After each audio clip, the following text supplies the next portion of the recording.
Bien, hermano, que el Señor les bendiga.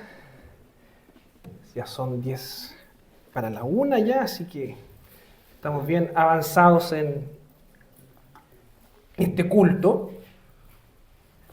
Y como ya les habíamos mencionado en los avisos, estamos ya terminando casi ya en la parte final de el libro de Ruth, la historia de Ruth. Y hoy nos compete estar en el capítulo 4, Ruth capítulo 4. Así que les invito a que puedan buscar el cuarto capítulo y vamos a leer los primeros 12 versículos. Los primeros 12. Ruth 4 del 1 al 12. Y la parte final va a quedar para el otro domingo. Así que ya dividimos esta serie en dos. ¿Sí? Sí, dividimos esta serie o sea, este capítulo en dos partes, así que porque es bien interesante esta historia, cómo va terminando y cómo se nos presenta al final esta idea de redención. Así que vamos a leer versículo 1 al 12 de Ruth 4, así que yo le invito a que si usted lo tiene, que se ponga en pie para que podamos todos juntos, de forma alternada, leer la palabra del Señor y participemos también de este momento. Así que les invito a que leamos de forma alternada. Capítulo 4, del 1 al 12. Dice así: Boz subió a la puerta y se sentó allí. Y aquí pasaba aquel pariente de quien Boz había hablado y le dijo: fulano, ven acá y siéntate. Y él vino y se sentó. Entonces él llamó a 10 varones de los ancianos de la ciudad y dijo: Sentaos aquí. Y ellos se sentaron. Luego dijo al pariente: Noemí, que ha vuelto del campo de Moab, vende una parte de las tierras que tuvo nuestro hermano Elimelec. Y yo decidí hacértelo saber y decirte que la compres en presencia de los que están aquí sentados y de los ancianos de mi pueblo. Si tú quieres redimir, redime. Y si no quieres redimir, decláramelo para que yo lo sepa. Porque no hay otro que redima sino tú, y yo después de ti. Y él respondió: yo redimiré. Entonces replicó Boz: el mismo día que compres las tierras de mano de Noemí, debes tomar también a Ruth, la moabita, mujer del difunto, para que restaures el nombre del muerto sobre su posesión. Y respondió el pariente: no puedo redimir para mí, no sea que dañe mi heredad. Redime tú, usando del derecho, porque yo no podré redimir. Había ya desde hacía tiempo esta costumbre en Israel tocante a la redención y al contrato, que para la confirmación de cualquier negocio el uno se quitaba el zapato y lo daba a su compañero, y esto servía de testimonio en Israel. Entonces el pariente dijo a Boz: tómalo tú, y se quitó el zapato. Y Boz dijo a los ancianos y a todo el pueblo: vosotros sois testigos hoy de que he adquirido de mano de Noemí todo lo que fue de Elimelec, y todo lo que fue de Quelión y de Malón. Y también tomó por mujer a Ruth, la moabita, mujer de Malón, para restaurar el nombre del difunto sobre su heredad, para que el nombre del muerto no se borre entre sus hermanos y de la puerta de su hogar. Vosotros sois testigos hoy. Y dijeron todos los del pueblo que estaban a la puerta con los ancianos: testigos somos, Jehová haga a la mujer que entra en tu casa como a Raquel y Lea, las cuales edificaron la casa de Israel. Y tú seas ilustre en Efrata y seas de renombre en Belén. Todos juntos. Y sea tu casa como la casa de Fares, el que Tamar dio a luz a Judá. Por la descendencia de esa joven te vende Jehová. Oremos, hermanos. Señor, te damos las gracias en esta tarde ya, en donde estamos reunidos para alabar tu nombre, Señor. Hemos ya cantado, hemos adorado, hemos confesado nuestras faltas, Señor. Y ahora es el momento en donde nos acercamos a ti con silencio, con reverencia, a escuchar tu voz, a escuchar lo que tú nos dices, Señor. Te pedimos que mediante tu Santo Espíritu tú nos guíes, tú nos acompañes y que podamos comprender qué es lo que tú quieres de nosotros. Te pedimos todo esto en el nombre de Jesucristo. Amén. Siéntense, hermanos. Creo que se nos está acoplando un poquito. Quizá hay que bajarle nomás el volumen o no sé, pero siento que se acopla. Voy a tratar de alejarme un poquito igual, pero ahí creo que se escucha mejor. Hoy en día, hermanos, como ustedes sabrán, estamos en una etapa de candidaturas presidenciales. ¿Ya? Todos los candidatos empiezan a presentar sus propuestas, no sé si planes de gobierno, pero ya vemos que en la televisión, en los diarios, en redes sociales, ya empieza todo este debate de propuestas, de ideas, de que en mi gobierno yo voy a hacer tal y tal cosa, y el otro dice, no, en mi gobierno yo voy a hacer esta otra cosa, yo traigo la solución, y nos vamos a llenar de esto todos estos meses, hermano, ¿ya? Así que no se sorprenda, esto siempre pasa cada 4 años, así que es algo muy, muy común esto de encontrarnos con personas, candidatos que nos van a presentar, proponer y prometer cosas. Y si usted se dará cuenta, y nos pasa mucho en política, sea para el lado que sea, al final no cumplen siempre. Al final prometen y prometen para ganar votos, pero cuando ya llegan al poder, muchas veces no cumplen lo que prometen. Y nos ha pasado, nos hemos dado cuenta a lo largo de la historia, como también el populismo muchas veces ha entrado en nuestra política. ¿Por qué yo les presento esta idea de las promesas? ¿Por qué? Porque ciertamente esta historia también nos va a hablar de una promesa. Nos va a hablar de alguien que promete algo, pero en este caso ese alguien se va a esforzar por cumplir esa promesa. Y ese es el título de esta predicación. Si me ayudas con la lámina, ahí les traje otra foto de aquella época. Y el título se llama Un Redentor que cumple su palabra. Estamos en tiempos en donde no siempre se cumple la palabra, lo que se promete, pero en esta historia vamos a ver que Boaz, el Redentor de Ruth y Noemí, cumple su palabra. Y yo les quiero traer tres puntos en esta predicación y quiero que lo conectemos también con lo que ya hemos hablado anteriormente, con esta idea de la soberanía de Dios, pero también con las acciones humanas. Cómo estas dos ideas van coexistiendo en este relato. Por lo tanto, ya hemos visto cómo Dios providencialmente ha ido obrando en esta historia. Pero ahora también vamos a ver cómo las acciones humanas toman parte en esta historia. No es que vos digas, bueno, el Señor me va a ayudar y Él mágicamente va a resolver el problema. Vamos a ver que vos toma la iniciativa para resolver el problema. Y el primer punto que yo quiero tratar es que en los momentos cruciales es vital tomar la iniciativa con fe. En los momentos cruciales es vital tomar la iniciativa con fe.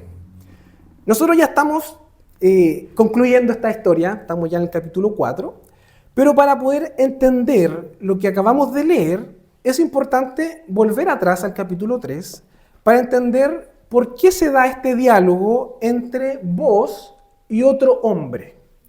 Y si usted va al capítulo 3, versículo 12, vamos a ver de que cuando Ruth se encuentra con Boaz y tienen esta conversación en la noche, Boaz le hace una promesa. Pero en el versículo 12 Boaz reconoce algo. Y ahora, aunque es cierto que yo soy pariente cercano, con todo eso hay pariente más cercano que yo. Ahí Boaz le dice, pasa aquí la noche y cuando sea de día, si él te redimiere, bien, redímate. Pero fíjense, aquí está la promesa. Mas si él no te quisiere redimir, yo te redimiré. Vive Jehová, descansa pues hasta hasta la mañana. Entonces, para contextualizar un poco, es básicamente que Ruth le pide a Boaz ser el redentor de la familia, le pide a él redimir esta situación. Boaz, y yo creo que nadie tiene duda de esto, Boaz se enamora de Ruth y él promete redimir, tomarla como esposa. Pero Boaz sabe, entiende la ley y recuerda de que hay un pariente que tiene más derecho que él para lograr o para hacer esa cosa. ¿Ya? ¿Se entiende la idea? Él tiene toda la intención de poder redimir a Ruth, pero legalmente hay un impedimento. Hay un familiar que tiene más derechos sobre esa familia. Por lo tanto, es lo que él dice, bueno, yo voy a conversar con esa persona y si él te redimiere, bien. Pero si él no quisiera hacerlo, yo te redimiré. Lo que está acá mostrándonos el relato es que Boaz está haciendo una promesa de redención a Ruth. Sea cual sea el caso, ustedes van a ser redimidas, ya sea por él, y si él no quiere, yo lo voy a hacer. Y es interesante porque el capítulo 3, el último versículo, va a terminar con una conversación entre Ruth y Noemí. Y aquí me da la impresión de que Noemí conoce a Boaz y sabe cómo es él. ¿Y qué es lo que dice el versículo 18? Entonces Noemí dijo, espérate, hija mía, hasta que sepas cómo se resuelve el asunto, porque aquel hombre no descansará hasta que concluya el asunto hoy. Nuevamente, hermanos, varones, se nos presenta acá un nuevo ejemplo de integridad, de fidelidad. Un hombre que promete algo y que no descansa hasta cumplirlo. Y como les decía al inicio, vivimos en una sociedad, en un mundo en donde las palabras se las llevan el viento. En donde muchas veces, y hay que reconocerlo, asumimos promesas a la ligera y después no las cumplimos. O incluso prometemos cosas que sabemos que no vamos a cumplir. Bueno, esta historia nos muestra todo lo contrario.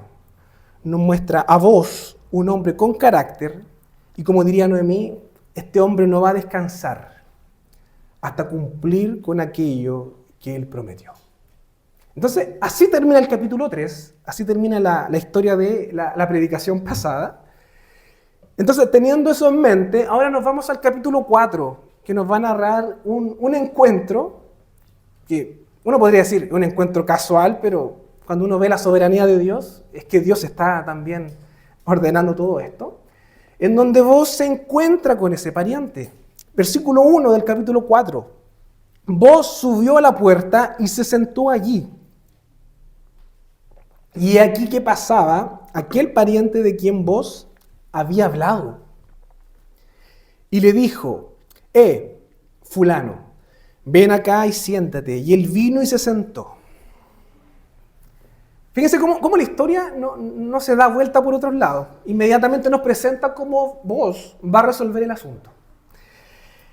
Y es interesante porque, y yo también se los dije hace unas predicaciones atrás, esta historia es muy conocida, ¿ya?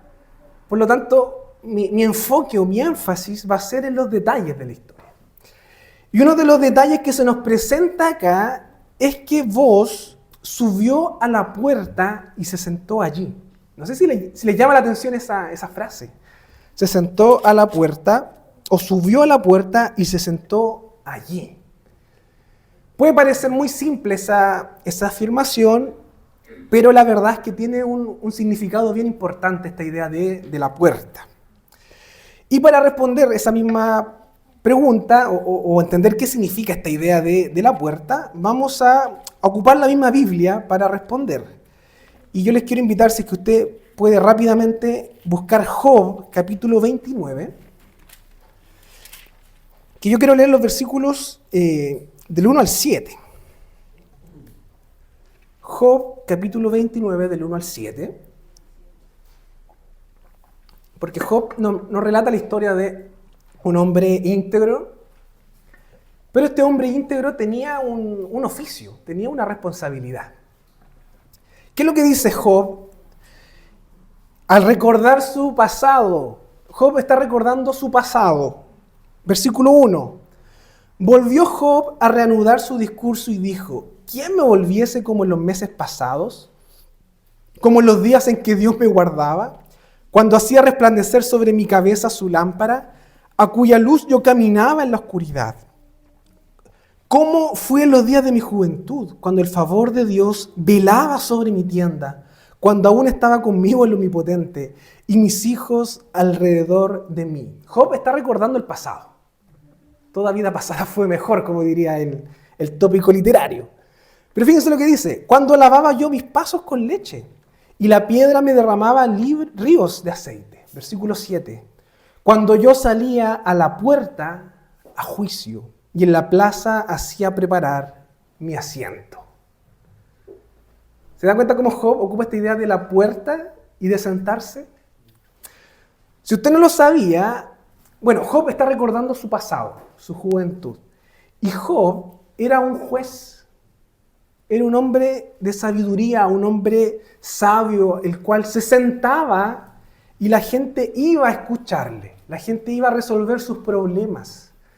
Por tanto, cuando Job habla de salir a la puerta a juicio y en la plaza preparar mi asiento, lo que está diciendo es que él ocupaba un lugar de juzgado o de juez. De hecho, la NBI, el versículo 7, lo va a traducir de la siguiente forma: cuando ocupaba mi puesto en el consejo de la ciudad y en la plaza pública tomaba asiento. Por lo tanto, esta idea de la puerta, de sentarse, tiene una connotación legal, ya para que usted lo entienda. No es algo casual esta idea que vos haya ido o haya subido a la puerta y se haya sentado. Lo que está diciendo el texto es que vos va, por decirlo de alguna forma, a tribunales.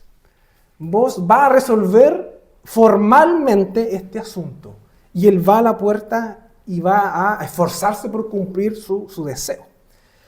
De hecho, en la ley de Moisés, en Deuteronomio, ahí se los dejo de tarea, en Deuteronomio 21, 18, 19 y Deuteronomio 22, 13 al 15, también va a estar esta idea de la puerta, que está asociado con juicios, con temas legales, ¿ya? Por lo tanto, cuando vos va a la puerta, él va a resolver un asunto legal. Vos tienes la intención de concretar su promesa. Vos no hizo una promesa a la ligera. Él le dijo a Ruth: yo te voy a redimir, y eso es lo que el relato nos está mostrando. Él va inmediatamente a tribunales a tomar la iniciativa para poder cumplir su propósito. Y es aquí como el relato nos muestra la providencia de Dios. Porque ¿qué es lo que dice el versículo 1? Y he aquí, pasaba aquel pariente de quien vos había hablado, y le dijo, vos le habla a él: fulano, ven para acá y siéntate. Y él vino y se sentó. En otras palabras, yo, me lo imagino así en realidad. Es como que vos le dijo: ven para acá que vamos a hablar de hombre a hombre. Vamos a resolver un tema pendiente entre los dos. Y dice que él vino y se sentó. Por lo tanto, vamos a ir viendo cómo se resuelve esta historia. Y hay algo interesante que yo también les comentaba en las predicaciones anteriores, que tiene que ver con esta idea de las particularidades de la historia. Yo no sé si se acuerdan que en las primeras dos predicaciones, tanto el hermano Simón como yo les mencionábamos que los nombres significan cosas, ¿cierto? El nombre de Elimelech, de Noemí, Mara, Ruth también tiene un significado, Orfa también tiene un nombre, Kelión, Elimelech, Kelión Malión, Belén también tiene su significado. Entonces, los nombres no están ahí por casualidad, ¿ya? El autor del texto de Ruth los puso ahí porque claramente algo representan en la historia. Pero hay algo llamativo acá, que se nos presenta un nuevo personaje, pero no se nos da el nombre de ese personaje. De hecho, el texto lo presenta como fulano.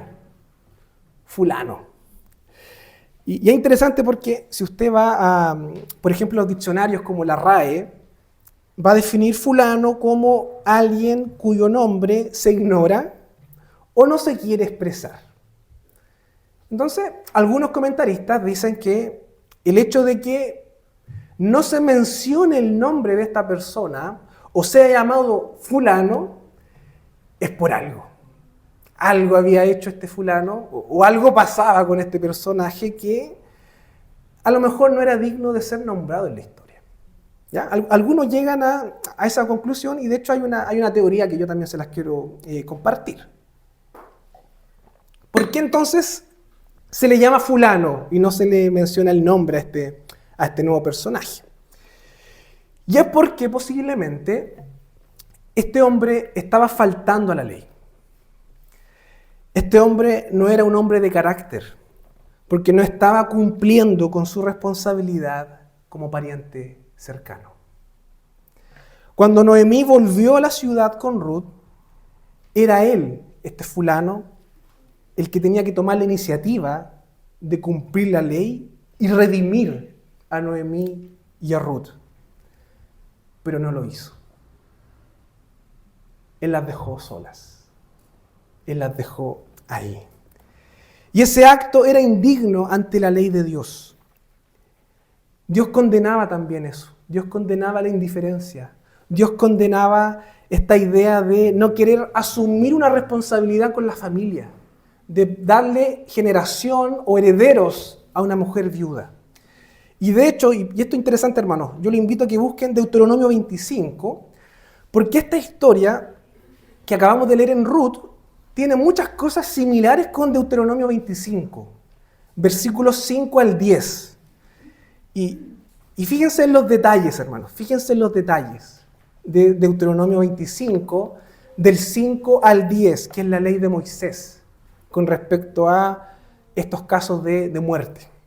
Cuando hermanos habitaren juntos y muriere alguno de ellos y no tuviere hijo, la mujer del muerto no se casará fuera con hombre extraño. Su cuñado se llegará a ella y la tomará por mujer y hará con ella parentesco. Lo que está diciendo es que él le va a dar descendencia a esa viuda.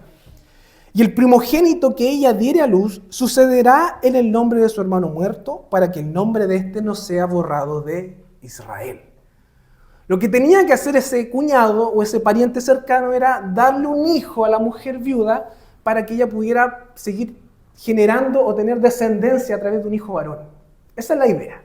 Y ese era el deber del pariente cercano. Esto es lo que dice la ley. Él tenía esa responsabilidad de actuar en honor de la familia, para que el nombre de su hermano no sea borrado de Israel. Eso es lo que dice la ley. Pero fíjense el versículo 7. Y si el hombre no quisiere tomar a su cuñada, irá entonces su cuñada ¿a dónde? A la puerta. Fíjense los detalles, cómo se va conectando. A los ancianos. Puerta, ancianos. Lo acabamos de leer en Ruth eso. Y dirá, ¿qué les va a decir a los ancianos? Mi cuñado no quiere suscitar nombre en Israel a su hermano, no quiere emparentar conmigo. Entonces los ancianos de aquella ciudad lo harán venir. Le van a decir, vamos a hablar. Y hablarán con él. Y si él se levantare y dijere, no quiero tomarla, se acercará entonces su cuñada a él delante de los ancianos y le quitará el calzado del pie. Le quitará el calzado del pie y le escupirá en el rostro. Y hablará y dirá, así será hecho al varón que no quiere edificar la casa de su hermano. Y se le dará este nombre en Israel, la casa del descalzado. ¿No les suena parecido a algo que acabamos de leer en Ruth? Hay cosas similares. La puerta, ancianos, una situación de familia desprotegida en caso de viudez, un hombre que debe redimir. Está esta idea de la sandalia, de quitarse el zapato. Lo único que faltó fue el escupo nomás. Se salvó. Pero lo que está haciendo esta historia de Ruth es remontarnos a la ley y mostrarnos que este fulano, con el cual vos tiene una conversación bien amena, cercana, no es Noemí la que lo confronta, según la ley, sino que es vos quien toma la iniciativa y conversa entre hombres, se da este mismo contexto. Esta toma de decisión de qué se va a hacer ahora con esta familia. Por lo tanto, muchos llegan a esa conclusión de que en realidad no se menciona el nombre de este personaje porque en realidad no estaba cumpliendo su obligación legal. Por lo tanto, no es digno de ser mencionado en la Escritura, ¿ya? Algunos llegan a esa conclusión y que en realidad el destino o la suerte de Ruth y Noemí cambian porque es vos, un hombre íntegro, quien toma la iniciativa y asume esa responsabilidad de redimir, ¿ya? ¿Se entiende la historia, cierto? Bien, entonces, ¿cómo continúa la historia? Versículo 2. Entonces él tomó a 10 varones de los ancianos de la ciudad. ¿Qué es lo que está diciendo acá? Está llamando a testigos. Vamos a tomar un acuerdo y van a haber testigos que van a escuchar y que van a testificar lo que vamos a hacer. Y dijo, sentaos aquí, y ellos se sentaron. Luego dijo el pariente, ahora la Biblia ya no lo llama fulano, ahora lo llama pariente, ¿ya? Tiene un poco de gracia el relato hacia esta persona.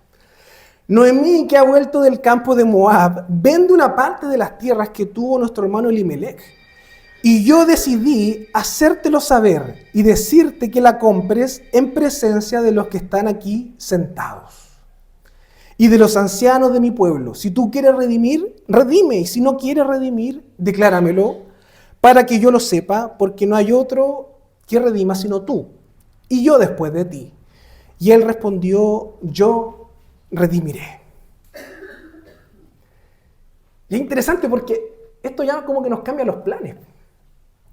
Porque nos habíamos quedado con el capítulo 3, con esta historia romántica, en donde vos se iba a quedar con Ruth, él le había prometido que iba a resolver el asunto, y cuando vos convoca a este consejo, habla públicamente con él, este hombre dice, yo redimo. Y uno queda así como, chuta, ¿qué pasó con vos entonces? Y la historia nos va a mostrar que en realidad vos y este fulano tenían caracteres distintos. Porque vamos a ver de que este hombre va a cambiar de opinión. Y ese es el segundo punto, que vos nos revela el carácter del hombre que agrada a Dios. Por lo tanto, este fulano o este pariente está dispuesto a redimir la familia, dar esperanza a Noemí y preservar el legado de Elimelech. Entonces yo me imagino a vos en esta situación en donde este hombre dice, sí, yo lo voy a hacer. Y a lo mejor vos piensa, ¿qué hago ahora? A lo mejor yo me quiero quedar con Ruth, la amo. Y vos menciona una frase, versículo 5. Entonces replicó vos, y esto nuevamente públicamente, en frente de todos, el mismo día que compres la tierra, las tierras de mano de Noemí, debes tomar también a Ruth la moabita, mujer del difunto, para que restaures el nombre del muerto sobre su posesión. O sea, vos le dices, si tú vas a tomar esta decisión, tienes que tener claro de que también tienes que hacer esto otro. Tomar como esposa a Ruth la moabita, mujer del difunto, para que restaures el nombre del muerto. Y aquí vemos un cambio de opinión. Cuando a este hombre se le menciona esto, el versículo 6 nos dice, y respondió el pariente, no puedo redimir para mí. No sea que dañe mi heredad. Fíjense cómo cambia de opinión rápidamente. Yo lo voy a hacer y después es como, no, yo no puedo. Esto va a dañar mi heredad. Redime tú mejor, hazlo tú. Usando de mi derecho porque yo no podré redimir. Y la pregunta es, ¿qué es lo que hace cambiar de opinión? Y yo creo que claramente el tema de que tenía que casarse con una moabita. Y él escucha esto y dice, no, ¿sabes qué? Prefiero no hacerlo. Porque posiblemente el casarme con una moabita va a dañar mi reputación, va a dañar mi matrimonio, posiblemente mi honra, e incluso yo podría tener problemas con mi familia. Y él decía, ¿sabes qué? No, mejor prefiero no meterme en esto y hazlo tú. ¿Ya? Entonces, fulano, este personaje, también nos representa eso, esta idea de aquellos hombres que en realidad viven para sí mismos, que prefieren su comodidad, no renunciar a aquellas cosas a fin de ayudar a otros, sino que prefieren quedarse en lo cómodo. Por otro lado, esto nos va a mostrar el carácter del verdadero Redentor. El verdadero Redentor es aquel que está dispuesto a despojarse de sí mismo, sacrificarse y entregar parte de sí para otros. Ese es el verdadero Redentor. Y fulano, o este pariente, no calificaba. ¿Se da cuenta cómo esto nos conecta con Cristo? Aquel Redentor que es capaz de despojarse, de morir a sí mismo, a fin de salvar y ayudar. Y lo curioso es que posiblemente este hombre usó como excusa una idea racista para no redimir, porque tenía que casarse con una moabita.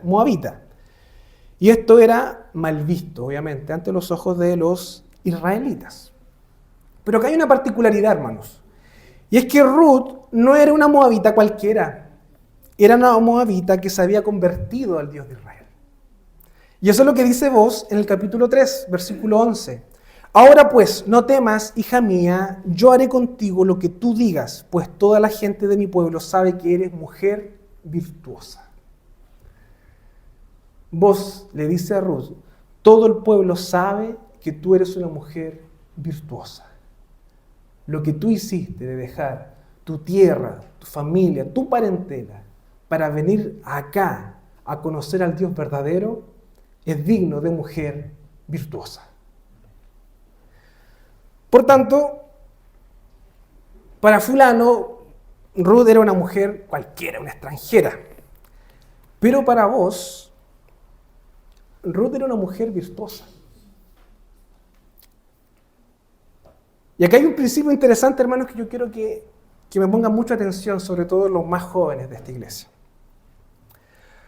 Fulano, que no sabemos el nombre, miraba lo externo de Ruth, pero vos miraba el corazón.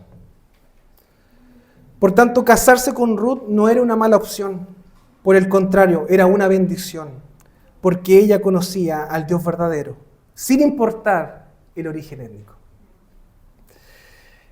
Y aquí les quiero hacer un paréntesis, hermanos, sobre todo para los jóvenes y adolescentes de la iglesia. Y este es un consejo de vida para cuando sean más grandes, o quizás en un par de años más. Cuando llegue el momento de elegir a su compañero de vida, su futuro esposo, su futura esposa, no miren las cosas externas. No pongan atención en las cualidades exteriores. No pongan su mirada en el dinero. La mejor decisión que pueden tomar en sus vidas es elegir a alguien que en su corazón ame y sirva a Dios. Amén. Si ustedes encuentran a alguien así, ahí es. Perseveren ahí. No busquen en lo externo, busquen en el corazón. Oren a Dios para que Él les traiga y les muestre a través de su sabiduría y puedan tomar decisiones correctas, formando familias que honren al Señor. ¿Qué dice la historia? Ahora viene el zapato, versículo 7. Había desde ya hacía el tiempo esta costumbre en Israel, tocante a la redención y al contrato, que para la confirmación de cualquier negocio, el uno se quitaba el zapato y lo daba a su compañero, y esto servía de testimonio en Israel. Entonces el pariente dijo a vos, tómalo tú, y se quitó el zapato. Ya, esto nos recuerda a Deuteronomio, lo que acabamos de leer. Esta idea de la puerta, los ancianos, el zapato, la sandalia. Y vemos esta misma idea, solo que fulano se salvó, porque fulano tenía que haber sido funado públicamente y escupido. Acá Vos le presenta una alternativa y es él quien asume esta posición de ser el redentor de esta familia. ¿Qué dice vos? Versículo 9. Y vos dijo a los ancianos y a todo el pueblo, vosotros sois testigos hoy de que he adquirido de manos de Noemí todo lo que fue de Elimelec y todo lo que fue de Quelión y Malón, y que también tomo por mi mujer a Ruth la Moabita, mujer de Malón, para restaurar el nombre del difunto sobre su heredad, para que el nombre del muerto no se borre de entre sus hermanos, y de la puerta de su lugar vosotros sois testigos hoy. Esto es como el cierre del caso legal. Vosotros sois testigos hoy. Vos acaba de cumplir su palabra. Él le prometió a Ruth ser el redentor y redimir la familia, y él lo está cumpliendo. Aquí vemos las acciones humanas, las decisiones humanas, la valentía, el tomar la iniciativa y cumplir con aquello que tenemos que hacer. Pero como tercer punto y para cerrar esta predicación, les quiero mostrar algo más maravilloso en esto. Y es que Dios es el dueño de la historia y Él se sirve de instrumentos imperfectos para cumplir su propósito. Fíjense lo que continúa diciendo el versículo 11. Y dijeron todos los del pueblo que estaban a la puerta con los ancianos, testigos somos.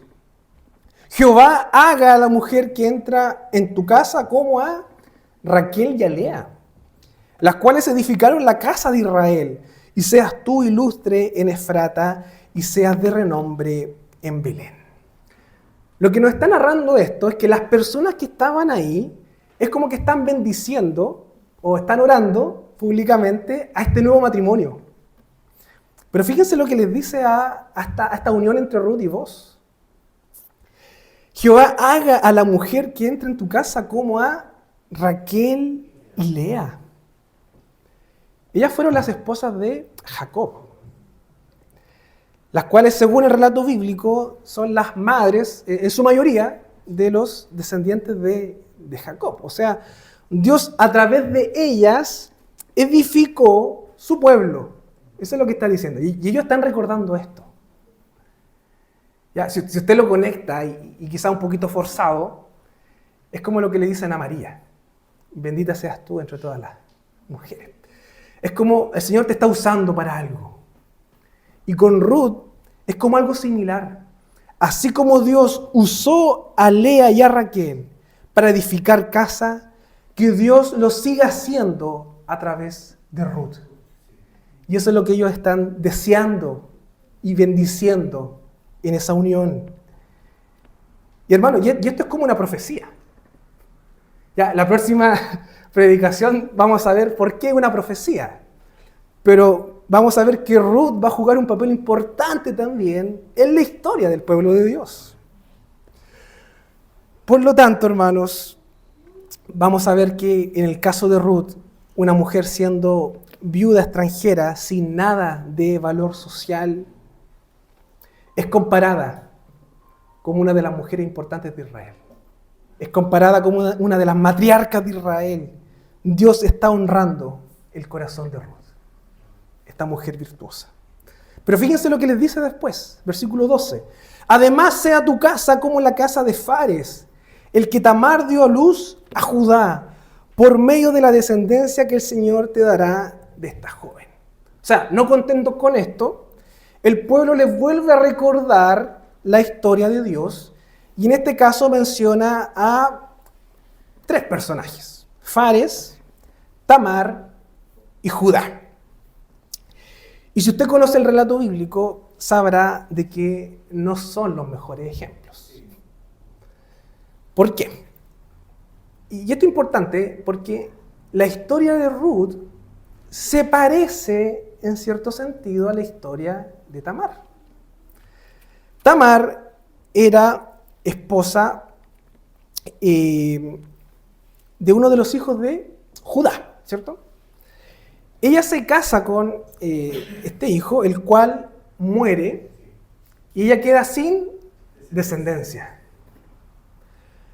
¿Qué es lo que tenía que hacer Judá? Darle el segundo hijo, o a través del segundo hijo, darle descendencia. Este hijo no lo hace, de hecho es rebelde, y Dios lo castiga por eso, creo que se llama Onán, muere, y nuevamente Tamar queda como sin nada. Va nuevamente donde Judá, y Judá le dice, ya, espérate al tercer hijo. Pero Judá no cumple su palabra. Judá se hace el loco, el desentendido. Y acá nos muestra la audacia de Tamar, que ella en su desesperación y deseo de tener familia y descendencia, ella se disfraza de prostituta y se junta con Judá y ella queda embarazada. Su suegra. Y después la gente se entera que Tamar está embarazada y como que la llevan a juzgarla, a juicio. Y ella dice, sí, ok, está bien, pero estas son las cosas del padre. Lean la historia, lean la historia. Y lo que está diciendo, bueno, Judá, el padre. Y Judá da como una frase interesante que dice como que ella es más justa que yo, algo así como que dice. Porque Judá reconoce de que le haya faltado.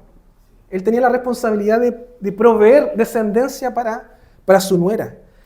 Y él no lo hizo. Pero vemos cómo Tamar salva su herencia familiar a través de un acto de fornicación. ¿Qué es lo que yo quiero decirles, hermanos? Que si bien esta historia no está regulada por la ley, porque esto es mucho antes de la ley, tiene mucho parecido con la historia de Ruth, en donde vemos a una mujer desposeída que no tiene cómo tener descendencia y vemos cómo logra tenerla. Por lo tanto, Tamar tuvo que actuar de forma repudiable para tener heredero. Pero por otro lado, Ruth actuó de forma legal y honesta para tomar descendencia. Pero fíjense, tenemos dos mujeres, una que hace un acto repudiable y otra que lo hace de forma legal, pero ambas mujeres son relevantes en la historia de Israel. Ambas están en el linaje de Jesús. Por tanto, Dios a veces no usa a los mejores, pero Dios en su soberanía se sirve también de personas imperfectas. Y Dios redime y cambia esas historias. Y si no quedaron contentos con eso, les quería comentar solamente algo. ¿Usted sabe quién era la madre de Booz? ¿Sabe quién era la madre de Booz? Rahab la ramera. O sea, este hombre que redime a Ruth, una mujer moabita, era hijo de una ramera que también había sido incorporada al pueblo de Dios. Por lo tanto, vemos que Booz actúa con misericordia hacia Ruth porque él ya tenía un ejemplo en su familia, un ejemplo de sus padres, viendo cómo una mujer cananea había sido renovada y ahora era parte del pueblo de Dios. Y esa mujer era su madre, Rahab, la conocida como la ramera, la cual es mencionada en Hebreos como una mujer de fe. Por tanto, hermanos, estas historias nos muestran cómo Dios va obrando en la historia, a veces de forma inesperada. Vemos que los antepasados del Salvador, de Cristo, eran imperfectos, pecadores, pero Dios en su gracia los usó, los redimió y los hizo formar parte de la familia de la fe. La historia de Ruth nos muestra eso, hermanos, cómo Dios en su soberanía obra de formas inesperadas. Él cambia y transforma historias de vidas a fin de llevar a cabo sus propósitos. ¿De qué me sirve eso a mí? Bueno, tú también eres parte de la historia de Dios.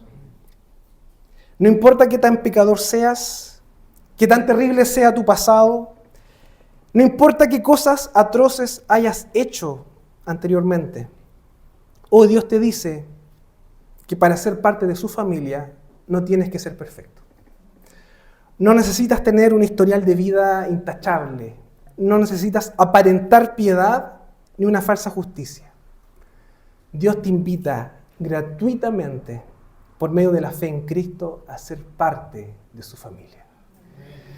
Si has tenido problemas y pecados en el pasado, Dios te da una nueva oportunidad. La vida eterna, hermanos, es para los pecadores, que necesitamos de un Redentor. De alguien que pague por nosotros la deuda que tenemos con Dios. ¿Y saben lo maravilloso de esto? Que ese pago, esa deuda, Dios la salda gratuitamente a través de la fe en Cristo. Así como vos, en un acto público, compró la redención de Ruth y Noemí, Cristo en la cruz públicamente pagó y nos redimió del pecado. Y hoy por fe te quiere hacer parte de eso. Yo no sé cómo está tu relación con Dios. No sé si aún piensas que te vas a salvar por tus propias obras. Pero déjame decirte algo y con esto cierro. El Evangelio de Cristo nos muestra el camino más fácil. A través de la fe. A través de la fe y solamente por la fe. Tú eres parte de la familia de Dios. Tú eres perdonado, eres redimido y tus culpas fueron pagadas en la cruz. Así como Ruth y Noemí fueron redimidas y pasadas a una nueva familia, hoy Dios, a través de la fe en el Redentor perfecto que es Cristo, te invita a ser parte de esta nueva familia. Oremos, hermanos.